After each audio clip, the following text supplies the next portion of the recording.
Movie के start में हम एक गर्ल्स हॉस्टल में कुछ गर्ल्स को देखते हैं। सभी गर्ल्स वॉल के साथ लाइन में खड़ी थी अपने फेस पर स्पेसिफिक क्रीम अप्लाई करने के लिए और अपना फेस वॉश करने के लिए। सब गर्ल्स को ये काम करने के लिए स्पेसिफिक टाइम दिया जाता था और सभी गर्ल्स ये काम कैमरा के सामने करती थी और कोई भी अपनी टर्न नहीं छोड़ सकता था और ना ही कोई इस काम में 1 मिनट भी लेट हो सकता था। अब मूवी में इसी लाइन में खड़ी हुई 2 गर्ल्स सोफिया और विवियन को दिखाया जाता है जो कि आपस में फ्रेंड्स हैं। असल में सोफिया की आईसाइट वीक थी और इसीलिए वो अपनी क्रीम नीचे गिरने पर उसे ढूंढ नहीं पाती और उसकी फ्रेंड विवियन उसकी हेल्प करती है। अब क्योंकि विवियन अपनी टर्न छोड़कर अपनी फ्रेंड की हेल्प करती है तो उसकी टर्न छोड़ने पर वहाँ अलार्म बजने लगते हैं और वहाँ पर गार्ड्स आ जाते हैं। सभी गर्ल्स गार्ड्स को देखकर डर जाती हैं और अपना फेस वॉल की तरफ कर लेती हैं और वो गार्ड्स विवियन को अपने साथ ले जाती। विवियन बार बार जोर जोर से अपनी फ्रेंड सोफिया से हेल्प मांगती है लेकिन सोफिया खुद भी गार्ड से डर रही थी इसलिए वो उसकी कोई हेल्प नहीं कर पाती और विवियन को अब अपनी टर्न छोड़ने की पनिशमेंट दी जाती है। और अब इस मूवी में दिखाए जाने वाली गर्ल्स की बात की जाए तो ये सभी गर्ल्स ऑर्फिन हैं और ये सब एक ऐसे बोर्डिंग हाउस में रहती हैं जहाँ ना तो कोई विंडो है और ना ही आज तक कोई यहाँ से बाहर गया है। इवन किसी ने आज तक सनलाइट भी नहीं देखी है। इस बोर्डिंग हाउस में उन लोगों को बताया गया था कि बाहर का एनवायरनमेंट पॉइजनस है और यहाँ से बाहर जाने पर वो मर सकती हैं, इसीलिए इन सभी गर्ल्स का यहाँ से जाना मना था। ये सभी गर्ल्स यहाँ पर लेवल ओ यानी बचपन से रह रही हैं और जैसे जैसे ये लोग बड़े होते रहते हैं इनको नेक्स्ट फ्लोर पर शिफ्ट कर दिया जाता है। नेक्स्ट फ्लोर यानी नेक्स्ट लेवल और यहाँ हाईएस्ट फ्लोर यानी हाईएस्ट लेवल 16 है जिसके बाद इन गर्ल्स को अडॉप्ट कर लिया जाता है और लेवल 16 में पहुँचने तक इन सभी गर्ल्स को होम स्किल्स, मैनर्स और एटिकेट सिखाए जाते हैं। उन सभी गर्ल्स को बताया गया था कि लड़ाई करना और डिसिप्लिन खराब करना बुरी बात है। इन सभी गर्ल्स को यहाँ क्लीनलीनेस का ध्यान रखने का भी बताया जाता है। पर अजीब बात ये थी कि इतना सब कुछ सिखाया जाने के बावजूद उनको पढ़ना लिखना नहीं सिखाया जाता जो कि सबसे ज्यादा इम्पोर्टेंट। इवन यहाँ उन गर्ल्स की केयर भी की जाती है यानी उनको विटामिन लेना और फेस क्रीम अप्लाई करना बहुत जरूरी है जिस तरह हमने पहले देखा। इसके बाद हम देखते हैं कि विवियन और सोफिया लेवल 16 तक पहुँच गई है और विवियन उनकी टॉप गर्ल है और वो यहाँ सभी रूल्स और रेगुलेशन का ख्याल रखती है। और यही हमें पता चलता है कि मूवी के स्टार्ट में दिखाई जाने वाली 2 फ्रेंड्स विवियन और सोफिया अब फ्रेंड्स नहीं है। वो लोग मूवी के स्टार्टिंग इंसिडेंट के बाद कभी एक दूसरे से नहीं मिली क्योंकि विवियन को सोफिया की वजह से मिलने वाली लेवल 10 की पनिशमेंट आज भी याद। यहाँ लेवल 16 पे इन गर्ल्स का आज पहला दिन था। वो लोग अपने लिए बेड चूज करती हैं और फिर अपने काम में बिजी हो जाती हैं और इसी सीन में हम देखते हैं कि सोफिया बाथरूम में विवियन से मिलती है। वो विवियन को अभी भी अपना फ्रेंड मानती है और वो उससे कुछ बताना चाहती थी लेकिन विवियन उसकी कोई बात नहीं सुनती। इधर हमें उस बोर्डिंग हाउस की सुपरवाइजर मिस प्रिक्सल को भी दिखाया जाता है। प्रिक्सल उनकी असेंबली में उन सभी गर्ल्स के लिए न्यू ड्रेसेस लाती है जिन पर उनके नाम लिखे हुए थे। इसके बाद सभी गर्ल्स दोबारा काम पर लग जाती हैं और यहाँ सोफिया विवियन से दोबारा मिलने आती है। सोफिया विवियन के साथ खड़ी लड़की को बहाने से वहाँ से भेज देती है और विवियन से कहती है कि आज रात तुम विटामिन न लेना और ऐसा शो करवाना कि तुमने विटामिन ले लिए हैं। इससे पहले कि सोफिया विवियन को कोई रीजन बता पाती वहाँ विवियन को लेने के लिए एक लड़की आ जाती है और विवियन वहाँ से चली जाती है। विवियन को सोफिया की बात अजीब लगी थी लेकिन फिर भी वो रात में सोफिया के कहने पर विटामिन नहीं लेती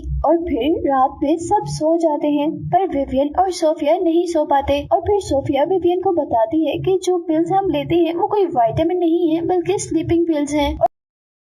यहाँ लेवल 1 से ही सब गर्ल्स को ये ड्रग्स दी जा रही हैं। इन्हीं बातों के दौरान उन्हें फील होता है कि उनके रूम की तरफ कोई आ रहा है। सोफिया जल्दी से अपने रूम में चली जाती है और यहाँ विवियन के रूम में मिस ब्रिक्सल जिनके साथ 2 गार्ड्स भी थे। विवियन यहाँ सोने का ड्रामा करती है। यहाँ ब्रिक्सल 2 लड़कियों को चूज करती है जिनमें से एक विवियन भी थी और गार्ड्स उन्हें उठाकर एक रूम तक लेकर जाते हैं। जहाँ जिस रूम में उन गर्ल्स को लाया जाता है वहाँ एक कपल मौजूद था जो उनको खरीदने की बात कर रहा था और ये सुनकर विवियन बहुत शॉक्ड हो गई थी कि कोई यहाँ उन्हें अडॉप्ट करने नहीं आता बल्कि उनको बेचा जाता है। अब विवियन को गार्ड्स दोबारा उसके रूम में छोड़ आए थे क्योंकि उस लेडी ने दूसरी लड़की को पसंद किया था। इस सब के बाद विवियन को सोफिया की बातें सच लगने लगी थी और फिर सोफिया विवियन को बताती है कि वो लेवल 13 से ये विटामिन नहीं ले रही है। सोफिया विवियन को बताती है कि जब सब लोग सो जाते हैं तो लेवल 16 की लड़कियों को कस्टमर्स को दिखाया जाता है और रात में गार्ड्स भी गर्ल्स को हैरास करते हैं जब सारे सो रहे होते हैं। नेक्स्ट डे सब गर्ल्स को फैसिलिटी की डॉक्टर की तरफ से चेकअप के लिए बुलाया जाता है और डॉक्टर सभी गर्ल्स को वैक्सीन के नाम पर ड्रग्स इंजेक्ट करता है। और यहाँ वो डॉक्टर विवियन से कहता है कि तुम बहुत इंपॉर्टेंट हो क्योंकि तुम्हारा फेस एक फिल्म एक्ट्रेस से मैच करता है। और इसी चेकअप के दौरान विवियन की फ्रेंड सोफिया नोटिस करती है कि यहाँ से बाहर जाने के लिए या कोई भी डोर ओपन करने के लिए की कार्ड की जरूरत होती है। सोफिया विवियन से रात में यहाँ से जाने के बारे में बात करती है और उसे अपना प्लान बताती है कि वो रात में आने वाले गार्ड से की कार्ड्स लेकर यहाँ से बाहर चली जाएंगी। पर विवियन को ये आइडिया पसंद नहीं आता क्योंकि उसे लगता है कि डॉक्टर मीरू उनकी हेल्प जरूर करेंगे। अब नेक्स्ट डे विवियन दोबारा डॉक्टर मीरू से मिलती है और उनसे कुछ बातें करके वहाँ से चली जाती है, हेल्प के लिए कुछ कहे बगैर ही। नेक्स्ट सीन में हम सभी गर्ल्स को गेम्स खेलते हुए देखते हैं जिनमें से एक गर्ल को वॉमिटिंग स्टार्ट हो जाती है और शायद ये डॉक्टर मीरू की वैक्सीन का साइड इफेक्ट था। जिसके बाद डॉक्टर मीरू सभी गर्ल्स का दोबारा चेकअप करते हैं और यहाँ उनको पता चलता है कि विवियन ड्रग्स नहीं ले रही, यानी वो विटामिन वो स्लीपिंग पिल्स जो सभी गर्ल्स को रात में दी जाती हैं। इसीलिए अब डॉक्टर मीरू विवियन को एक इंजेक्शन लगाते हैं जिससे वो बहुत ज्यादा लेजी हो जाती है और बोर्डिंग हाउस में अपनी ड्यूटी भी पूरी नहीं कर पाती। और ड्यूटी प्रॉपर ना करने की वजह से कुछ गर्ल्स उसकी शिकायत मिस ब्रिक्सल को कर देती हैं। मिस ब्रिक्सल गुस्से में आती है और सभी गर्ल्स को इकट्ठा करके विवियन को उन सबके सामने एक छोटे से सेल में बंद कर देती है सजा के तौर पर। और वो ये काम सब गर्ल्स के सामने इसलिए करती है ताकि वो उन्हें शो करवा सके कि उनकी बात ना मानने का नतीजा क्या हो सकता है। और अब ब्रिक्सल विवियन को वार्न करने के बाद अपने रूम में चली जाती है जहाँ डॉक्टर मीरू भी थे और यहाँ हम पर रिवील होता है कि ये दोनों एक कपल हैं। और उनकी बातों के दौरान हमें पता चलता है कि उन गर्ल्स को यहाँ रखना उनका एक बिजनेस है। डॉक्टर मीरू ब्रिक्सल को बताते हैं कि उनके बॉस ने उन्हें और गर्ल्स स्टॉक करने का ऑर्डर दिया है और ये सुनकर ब्रिक्सल का मूड ऑफ हो जाता है क्योंकि अब वो ये काम और नहीं करना चाहती थी। दूसरी तरफ विवियन अभी भी सेल में बंद थी और सोफिया उसे वहाँ से निकालने का प्लान बना रही थी क्योंकि वो इस बार अपनी फ्रेंड को अकेला नहीं छोड़ सकती। वो बहुत से कपड़ों को बांधकर एक रोप बनाती है ताकि जब गार्ड्स आए तो वो उस रोप से उन गार्ड्स पर अटैक करके उनसे की कार्ड ले सके और सोफिया उन गार्ड्स की हेल्प से विवियन को छुड़वा ले। और फिर उसके प्लान के अकॉर्डिंग जब रात में गार्ड्स उनके रूम में आते हैं तो वो गार्ड्स पर अटैक करके उनसे वो की कार्ड ले लेती है और विवियन को बचाने के लिए निकलती है। पर इससे पहले कि वो विवियन तक पहुंचती गार्ड उसके पीछे आकर उसका गला दबा देता है और जब वो मरने के करीब होती है तो गार्ड उसे छोड़ देता है और सोफिया जल्दी से अपने पास रखी हुई आयरन को उठाकर उस गार्ड को इंजेक्ट कर देती है। के बाद वो बहुत मुश्किल से विवियन तक पहुंचती है पर तभी अलार्म बजने लगते हैं। सोफिया सिक्योरिटी अलार्म को सुनकर वहाँ से भाग जाती है और विवियन पीछे से उसे कहती रह जाती है कि प्लीज मुझे यहाँ से ले जाओ। लेकिन सोफिया को वहाँ से जाना पड़ता है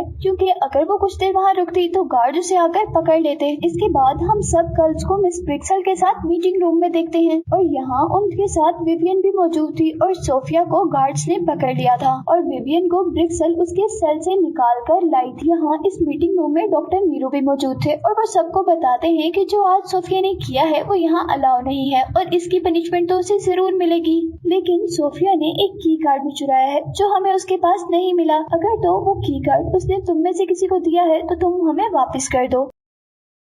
और वो कहते हैं नहीं तो हम तुम में से हर गर्ल को एक दिन लेकर जाएंगे और उन्हें पनिशमेंट दी जाएगी। और अब इस इंसिडेंट के बाद ब्रिक्सल सभी गर्ल्स को वो विटामिन यानी स्लीपिंग पिल्स देने के लिए बहुत ज्यादा केयरफुल हो गई थी और वो सब गर्ल्स को खुद स्लीपिंग पिल्स अपने हाथों से देती है। यहाँ अब हमें दिखाया जाता है कि अब विवियन अपने फ्रेंड सोफिया को छुड़वाना चाहती थी क्योंकि सोफिया उसकी वजह से एक भयानक सेल में बंद थी। पर अभी विवियन को नहीं पता था कि मैनेजमेंट ने सोफिया को कहाँ बंद किया है। वो रात में ब्रिक्सल के हाथों स्लीपिंग पिल्स लेने के बाद अपने हेयर पिन से अपने हाथ पर कट लगाती है ताकि वो सो ना सके। और फिर सबके सोने के बाद विवियन वो की कार्ड ढूंढ लेती है जो सोफिया ने उसके बेड पर छुपाया था। और जब वो उस की कार्ड से डोर ओपन करने की कोशिश करती है तो उसे पता चलता है कि इस की कार्ड से तो सिर्फ डोर बाहर से ही ओपन हो सकता है। लेकिन वो फिर भी हार नहीं मानती और उस कार्ड की हेल्प से उस डोर के स्क्रूज ओपन करती है। और फिर वो अपने रूम से होकर डॉक्टर मीरू के रूम में जाती है जहाँ उसे ब्रिक्सल नजर आती है और ब्रिक्सल उसे यहाँ देखकर बहुत हैरान थी और अब ब्रिक्सल उसे बेहोश करना चाहती थी। ब्रिक्सल विवियन को एक इंजेक्शन लगाने लगती है पर तभी विवियन ब्रिक्सल पर अटैक करती है और वो इंजेक्शन ब्रिक्सल को ही लगा देती है जो इंजेक्शन ब्रिक्सल ने विवियन के लिए तैयार किया था।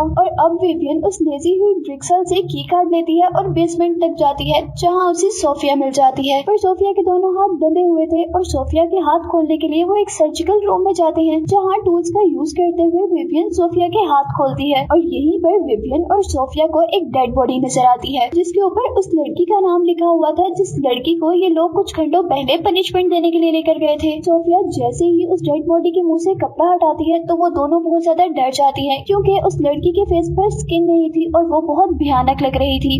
ये सब देखकर वो दोनों बहुत ज्यादा डर जाती हैं और यहाँ से भागने का डिसाइड करती हैं। पर सोफिया अपने साथ बाकी लड़कियों को भी बचाना चाहती थी और अब विवियन और सोफिया प्लान करते हैं कि वो कैसे सभी लड़कियों को लेकर यहाँ से बाहर जाएंगे। और इसी काम के लिए सोफिया अब बाकी गर्ल्स को लेने के लिए जाती है और विवियन उनका गेट पर वेट करती है। लेकिन गार्ड्स के डर से विवियन वहाँ करीब एक रूम में छुप जाती है जहाँ से उसे इस पूरी मूवी का सीक्रेट रिवील होता है। यानी ये बोर्डिंग हाउस कोई हॉस्टल नहीं था बल्कि ये एक फैसिलिटी थी जहाँ ओल्ड वुमेन्स को टीनेजर्स की स्किन डोनेट की जाती थी। और ये सब कुछ डॉक्टर मीरू एक वीडियो में एक्सप्लेन कर रहे थे जिससे विवियन को पता चल जाता है कि डॉक्टर मीरू भी करप्ट है। दूसरी तरफ कोई भी लड़की सोफिया के साथ जाने के लिए तैयार नहीं थी कि तभी वहाँ पर विवियन ब्रिक्सल को लेकर आती है। विवियन सबको सारा सच बताती है और यहाँ वो लोग देखते हैं कि ब्रिक्सल भी एक ओल्ड वुमन है जिसने अपने फेस को आर्टिफिशियली मेंटेन किया हुआ है। वो सभी गर्ल्स अब ब्रिक्सल को एक सेल में लॉक करती है और सारी वहाँ से भागने लग जाती हैं। लेकिन तभी एक गर्ल को एक गार्ड पकड़ लेता है। वो गर्ल जल्दी से गार्ड को बिल्डिंग से नीचे फेंकते हुए वहाँ से बाहर निकलती है। उन सभी गर्ल्स के यहाँ से भागते ही वहाँ पर गार्ड्स अलर्ट हो जाते हैं